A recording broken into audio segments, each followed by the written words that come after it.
suhu airnya bisa menjadi sekitar 31-30 derajat. Itu udah kategori hangat. Jadi hangat.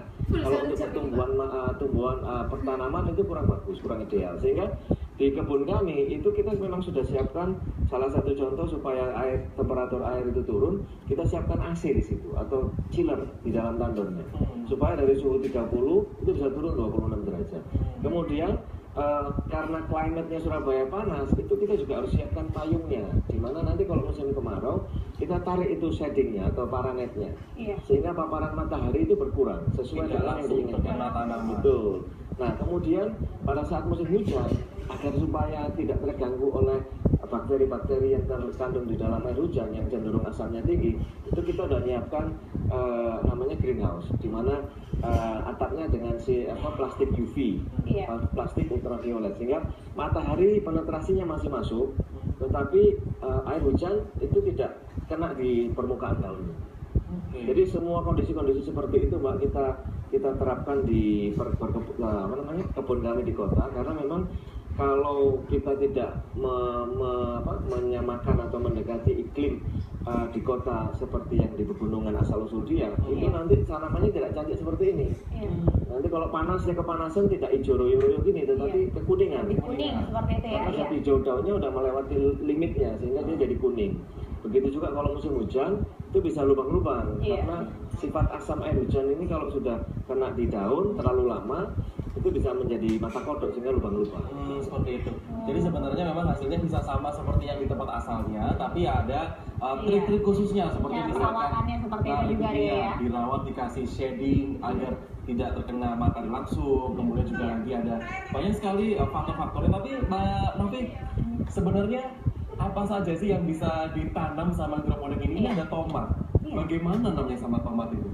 Iya, kalau tomat ini memang beda cara penanamannya dengan sayur-sayur yang lain. Biasanya tetap dia di bawah, tapi bukan pakai tanah, pakai arang stam. Penggantinya seperti itu ya. Tapi tetap nutrisinya tetap pakai nutrisi hidroponik. Nah, seperti itu. Mbak Novi, ini saya mewakili 2 juta orang di Surabaya. Baik. Ini kira-kira kalau hidroponik ini tuh kita harus belajar dulu, atau mungkin orang-orang seperti saya yang tidak suka nanam tapi kepingin menanam, itu mudah apa susah sih Mbak Novi? Saya nggak suka nanam. Oke, tapi bisa. Iya. Ini gimana, Mbak? Maksudnya untuk memotivasi mungkin masyarakat di rumah harus mulai dari mana? Mulai belajar ini dulu kah, atau segera melakukan aja sambil melakukan sambil belajar seperti itu? Ya, intinya sih kebun kita terbuka. Siapapun boleh masuk, mau belajar silakan. Jadi sistem hidroponik itu mudah, karena mudah. Selama ini kan kita kalau bertanam dengan pakai tanah, kita mungkin ibu-ibu pastinya itu yang ada cacing, yang kotor lah itu ya gitu. Jadi kita yang jijik gitu kan. Tapi dengan sistem ini bebas semuanya, tanpa hama, tanpa ada cacing. Jadi enak. Apalagi untuk ibu-ibu misalnya mau berangkat arisan, mau pengajian, sebelumnya membersihkan ini langsung berangkat dengan baju yang rapi mungkin ya, nggak perlu pakai tanah seperti itu ya.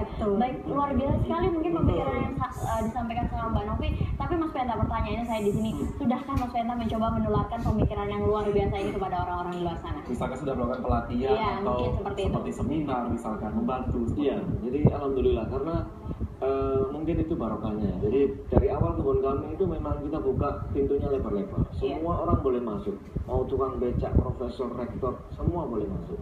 Nah, sehingga banyak sekali kita dapat input, dapat masukan, dapat kritik, dapat ilmu mereka juga. Nah, sehingga kita tahu animo masyarakat itu seperti apa. Alhamdulillah ternyata sangat luar biasa animo masyarakat Surabaya. Sehingga di samping promo yang gratis tadi, itu pun juga ternyata gayung bersambut. Jadi mereka sedikit demi sedikit akhirnya tahu tanaman hidroponik itu seperti apa, keuntungan, kelemahannya apa, segala macam.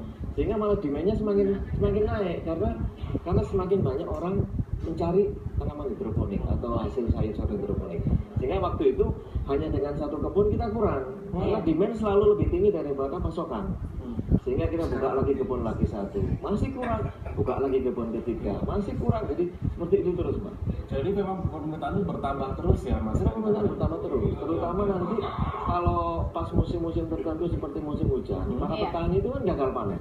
Betul. Nah, kami setiap 2 hari sekali itu kurang lebih dapat klien baru.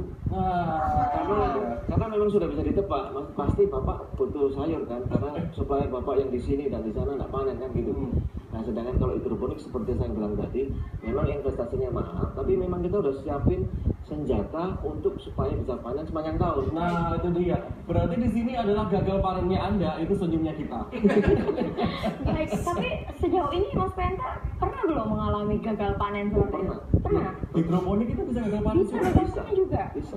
Gimana ini Mas Karena Penta ya? begini, seperti yang kita jelaskan dari awal, tahun kemarin, tahun lalu itu kan kita satu-satunya pionir di Surabaya yang skala kebun bisnis ya.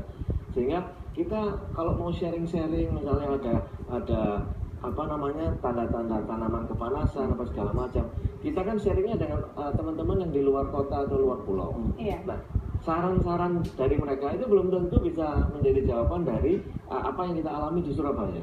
Sehingga kita trial and error sendiri. Kita bikin sendiri apa namanya pemecahan seperti ini, pemecahan seperti itu.